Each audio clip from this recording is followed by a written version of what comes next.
कोई इंसान क्या खाए और क्या ना खाए ये उसकी पसंद का मामला है। कुछ लोग शाकाहारी होते हैं तो कुछ लोग मांसाहारी। लेकिन जो लोग शाकाहारी होते हैं वे चाहते हैं कि सारी दुनिया शाकाहारी हो जाए। अगर कोई शाकाहारी है तो उसके पीछे उसकी अपनी वजह होती है। मसलन कुछ लोगों का जानवरों की तकलीफ देखकर दुख होता है तो वो शाकाहारी हो जाते हैं। कुछ लोग अपना रहन सहन बदलने के लिए शाकाहारी हो जाते हैं। शाकाहारी बनने के उनके अपने तर्क होते हैं। लेकिन क्या यह मुमकिन है कि सारी दुनिया शाकाहारी हो सके? पहली बात तो ये कि यह संभव ही नहीं है। दूसरी ये कि अगर ऐसा हो भी गया तो इससे बहुत नुकसान होगा। वो नुकसान क्या होगा इस पर वैज्ञानिकों ने बहुत ही रिसर्च किए हैं। ये पर्यावरण और सेहत दोनों के लिए बेहतर है, लेकिन विकासशील देशों में ये गरीबी को बढ़ावा देने की वजह भी बन सकता है। अगर सारी दुनिया ये रातों रात मांस खाने वालों को हटा दिया जाए तो क्या होगा? इसके लिए जार्विस और दूसरे जानकार बहुत से तर्क देते हैं। उनका कहना है कि हमारे खाने की आदतें हमारे माहौल पर असर डालती हैं, लेकिन इसे लोग गंभीरता से नहीं लेते।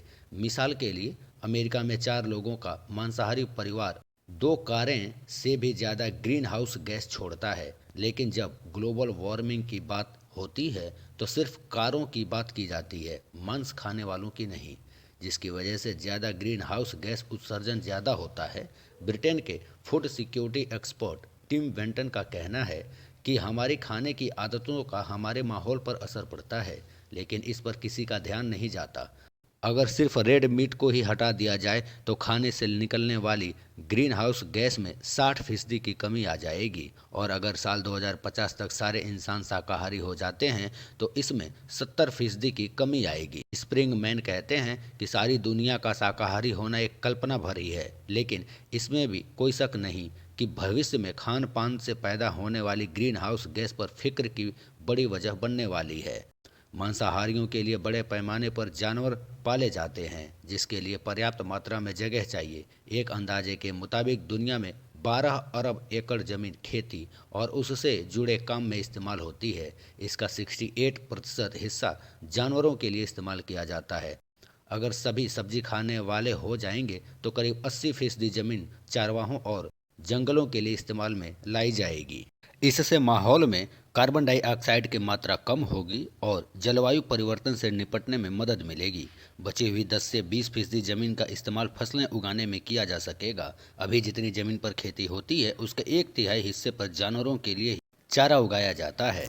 दुनिया भर में गोश्त खाने वालों की कमी नहीं है, इसलिए इसका कारोबार भी व्यापक पैमाने पर फैला हुआ है। दुनिया में करीब 3.5 अरब जानवर जुगाली करने वाले हैं और करीब 10 अरब से भी ज़्यादा मुर्गियां मुर्गे हैं। जरा सोचिए कितनी बड़ी संख्या में लोग इनके पालने से लेकर इन्हें काटने और लोगों तक पहुंचाने में लगे होते हैं। मीट के कारोबार में लगे लोगों के लिए नया रोजगार पैदा करना जरूरी है, तभी हम दुनिया को मांसाहारी से शाकाहारी बनाने की तरफ आगे बढ़ सकेंगे। अगर ऐसा नहीं किया गया तो बड़े पैमाने पर बेरोजगारी का संकट खड़ा हो जाएगा। सबसे पहले ये समझना होगा कि वो जानवरों के पालने के साथ साथ पर्यावरण के लिए कैसे मदद कर सकते हैं। मसलन वो अपने जानवरों के लिए जिस चारे का इस्तेमाल करते हैं उससे वो कैसे बायो एनर्जी पैदा कर सकते हैं, या चारवाहों को ही कैसे बेहतर बनाकर पर्यावरण को बचाया जा सकता है। उन्हें समझाना होगा कि इससे उन्हें रोजगार के दूसरे मौके मिलेंगे।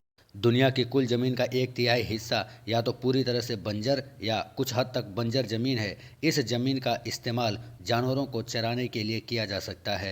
इसमें कोई शक नहीं कि मांस का सेवन करना पाप है, लेकिन गोश्त का खाया जाना हमारे इतिहास की जड़ों में बसा है। इसे आसानी से अलग नहीं किया जा सकता। अलबत्ता शाकाहारी होने के अपने फ़ायदे हैं, इसमें कोई शक नहीं है। स्प्रिंगमैन की कंप्यूटर मॉडल स्टडी कहती है कि अगर 2050 तक सारी दुनिया के लोग शाकाहारी हो जाएंगे तो वे वक्त मरने वालों की तादाद में 6 से 10% तक की कमी आ सकती है। लोगों को कैंसर, शुगर, हार्ट अटैक जैसी बीमारियों से भी छुटकारा मिल जाएगा। लोग बीमार कम होंगे तो उनके मेडिकल बिल भी कम ही हो जाएंगे।